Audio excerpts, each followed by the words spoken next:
요즘에 뭐 가요계, 연예계 핫한 뉴스는 BTS가 사관왕을 했죠.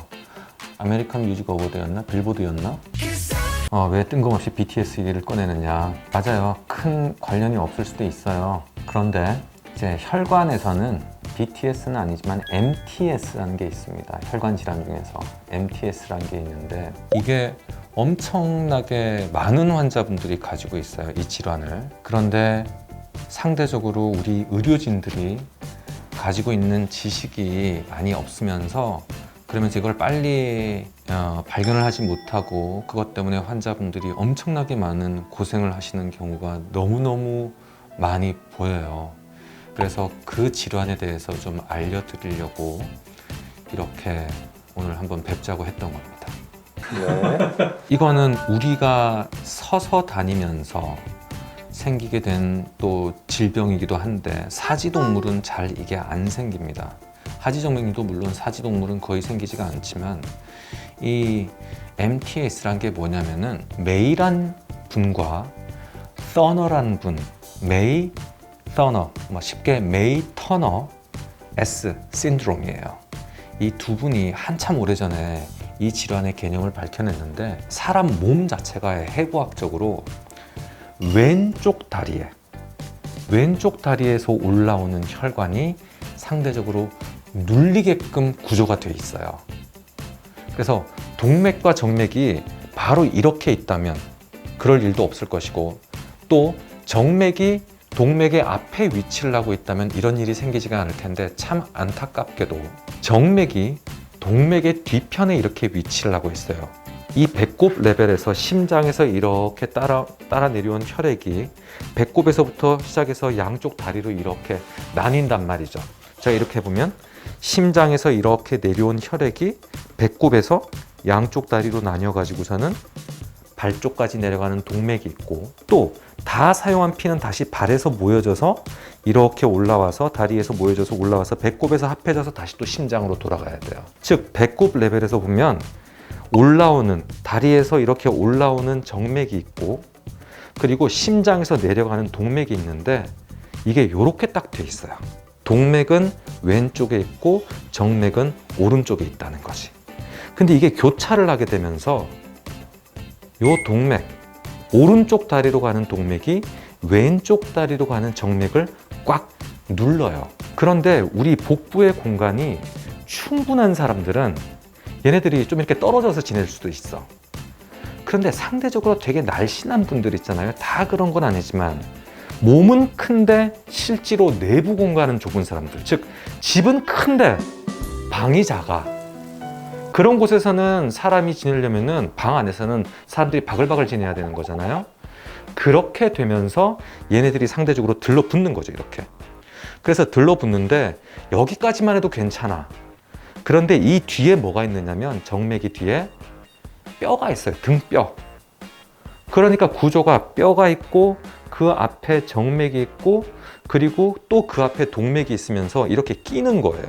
그래서 상대적으로 왼쪽 다리에서 올라오는 정맥이 피가 못 올라오면서 왼쪽 다리에 주로 불편감들이 생깁니다.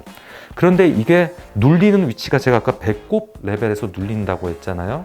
하기 때문에 이 배꼽에서 왼쪽 다리까지를 쫙 연결을 해보면 이 허리에서부터 시작해가지고 왼쪽 허리, 왼쪽 엉덩이, 골반 그리고 다리 쪽까지 뭔가가 계속해서 불편감이 남아있는 거예요. 그런데 우리가 왼쪽 다리, 즉 한쪽 다리가 뭔가가 불편하고 당기고 붓고 무겁고 힘들고 하잖아요. 그러면 대부분 뭘 생각을 하냐면 흔히 뭘 생각해요, 그러면은? 네, 맞아요. 대부분 허리를 생각하는 거예요. 한쪽 다리가 불편하면 다들 허리를 생각하니까. 진짜로 뭐 디스크라든지 아니면 척추관 협착증이라든지 이런 질환이 있을 수도 있지만 유독 다리가 붓고 무겁다고 느낀다면 그때는 단순하게 이런 협착증이나 디스크만을 생각할 게 아니라 특히나 그게 왼쪽 다리라면 그리고 정맥류와 유사한 증상이 생긴다면 다리가 무겁고 피곤하고 붓고 저리고 뻐근하게 아프고 그리고 자다가 쥐가 나기도 하고 즉 그 디스크가 있을 때는, 허리 질환이 있을 때는 이렇게 다리가 붓고 무거울 수는 없어요. 그냥 지리지리 저리고 당기는 거지. 하기 때문에 이런 일련의 증상들이 있다면 그때는 골반에 있는 혈관을 의심해 봐야 되는 겁니다. 보십시다. 이 환자분을 한번 보시면 이 환자분은 스토리가 길어요. 이미 즉 11년 전이죠. 2010년에 이미 하지정맥류 수술을 받으셨어요. 그런데 이분은 하지정맥류 수술을 받고 나서도 계속해서 왼쪽 다리는 계속 뭔가 찜찜해요. 불편해요. 붓고 다리에 쥐가 납니다. 계속 그렇게 말씀을 하셨어요. 그래서 오른쪽 다리는 괜찮아졌는데 왼쪽 다리는 계속 힘드네요. 즉 끊임없이 그 증상을 계속 말씀하셨다는 거죠. 그래서 이분에게 저희들이 CT를 찍었습니다. 즉 이런 혈관 사진을 찍었더니 겉에 있는 정맥류에 해당하는 혈관들은 대부분 메인 혈관들은 다 사라졌어요. 사라졌는데 이곳에서 보니까 배꼽 레벨에서 보면 여기가 배꼽입니다. 동맥이 이렇게 정맥의 앞으로 지나가면서 오른쪽 다리로 가는 동맥이 왼쪽 다리에서 올라오는 정맥을 꽉 눌러버리면서 상대적으로 왼쪽 다리에서 피가 못 올라오는 상황이 되는 거예요. 그렇게 돼가지고서는 이게 그렇다면 요 골반에서 정맥이 눌리기 때문에, 그래서 이거를 메이터너 증후군 또는 골반 정맥 압박 증후군이라고 하거든요. 골반 정맥이 눌린다고 해서. 그래서 메이터너 증후군 갖다가 진단을 했고 저희들이 시술을 했죠.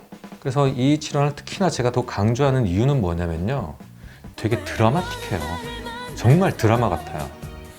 그래서 그 아까 보여드렸던 그 환자분 같은 경우에는, 그래서 지금 여기에서 보시면은 이렇게 뼈와 동맥 사이에 정맥이 끼면서, 그러면서 혈액순환이 안 돼서 문제가 생긴다는 거고, 이걸 골반 정맥 압박 증후군 또는 메이터너 증후군에서 MTS라고 한다고 했다, 그죠? 그래서 이 환자분들 같은 경우는 보시면은 현격하게 보이죠. 왼쪽 다리가 오른쪽 다리에 비해서 훨씬 더 굵어요.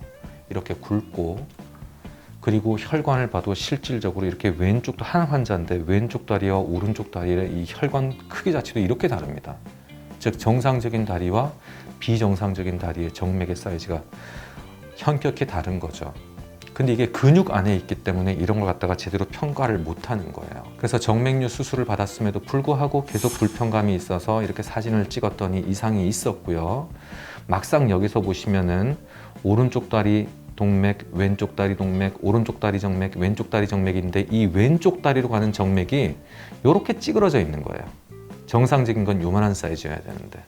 그래서 저희들이 이제 스텐트를 이렇게 넣게 되는 겁니다. 이거는 스텐트를 넣는 작업을 해야 되거든요. 그래서 이렇게 되는 거죠. 이거 뭐 특정한 회사의 제품을 선전해서 그렇지만 이거 다 가리고 이렇게 골반 안에다가 이렇게 스텐트를 넣어주는 겁니다. 좁아져 있는 곳에다가. 그래서 처음 사진을 찍어보면 이게 왼쪽 다리인데요. 혈액이 여기에서 위쪽으로 가야 되는데 여기서 막히니까 엄한 데로 가는 거예요. 이렇게 못 가고 뒤로 흘러가는 거죠. 그러면서 반대편 다리로 갑니다. 반대편 다리로. 왼쪽 다리에서 이렇게 올라가야 될 피가 여기서 뒤로 돌아와서 오른쪽 다리를 통해서 이렇게 가는 겁니다. 그러니까 얼마나 힘들겠어요. 한참을 돌아가야 되는 거니까. 그러니까 골반 안에서도 뭔가 묵직한 느낌이 들고 허리가 아픈 것도 아니고 이건 어디 골반이 아픈 것도 아닌 그런 힘든 증상들이 나타나게 되는 거거든요. 그래서 이런 상태였고 여기가 눌리는 상태고 하기 때문에 여기를 갖다가 펴줘야 되는 거예요. 이 붉은색으로 보이는 눌리고 있는 요것을 갖다가 집중적으로 펴줘야 되는데 여기 위치를 잘 잡아야 되는 거죠. 그래서 위치를 정확하게 결정한 다음에 이렇게 스텐트를 점차 깔아주는 겁니다. 이렇게 스텐트를 펴주고, 이래도 제대로 안 펴지니까 어떻게 여기를 풍선으로 억지로 늘려주는 거죠. 근데 여기 보세요. 다른 곳은 풍선이 다 펴졌는데 여기는 풍선이 잘록하죠. 즉 눌리고 있다는 뜻입니다. 그래서 이곳에 대해서 풍선으로 더 확실하게 딱 펴주고, 이제는 확실하게 펴졌겠죠, 그죠? 그리고 나서는 다시 약을 한번 쏴 볼게요. 다시 약을 쏘아 보면 아까는 여기서 이렇게 가다가 이렇게 돌아왔잖아요. 이렇게 갔잖아요. 근데 지금 보시면 이렇게 스텐트를 넣어주고 나서 여기에 지금 스텐트가 있는 곳이에요. 여기에 스텐트가 이렇게 들어가 있는데 그대로 올라가죠. 그대로 이렇게 올라가고 있습니다. 그 뒤로 이제 이렇게 내려오는 게 거의 안 보이는 거죠. 그러고 나서는 환자는 되게 행복해 하십니다. 언제부터? 수술한 대부분의 환자분들은 수술한 그날부터 와, 내가 이렇게 시원한 느낌을 받아본 적이 정말 몇 년 만인지 모르겠어요 라고 말씀들을 하세요. 그렇다면 모든 환자에게 이렇게 다 하면 되느냐? 그건 아닙니다.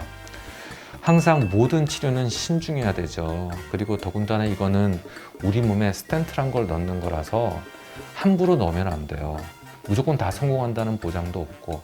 그래서 가급적이면 저희들은 50대는 충분히 넘어가신 분들, 보통 이 메이터너 증후군이 생기는 골반 정맥 압박 증후군이 생기는 분들의 거의 대부분은 사실은 여자분들이에요. 그럼 남자분들 물론 생기긴 합니다. 하지만 왜 여자분이 많냐? 임신을 했을 때 앞에서 아기가 크면서 더 눌리는 거예요. 그래서 임신을 했을 때 내가 유독 왼쪽 다리가 더 불편했다. 그리고 만약에 정맥류가 있는데 왼쪽 다리가 훨씬 더 심하다. 왜냐하면 우리는 오른손잡이가 좀 많잖아요. 상대적으로는 그래도. 그러니까 많이 쓰는 곳이 잘 고장이 나야 되는데 그렇지가 못하고 왼쪽 다리가 유독 정맥류가 심하고 만약에 정맥류가 있었는데 치료를 받았음에도 불구하고 왠지 모르게 계속해서 왼쪽 다리에 불편감이 남아있고 심지어는 허리나 골반 있는 쪽까지도 계속해서 뻐근하고 아프다.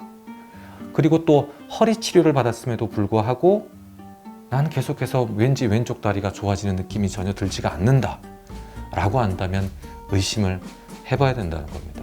그래서 어찌 보면은 이 질환, 이 메이터너 증후군이라는 거는 자칫 디스크나 아니면 협착증이나 이런 걸로 오인받기 쉽다는 거.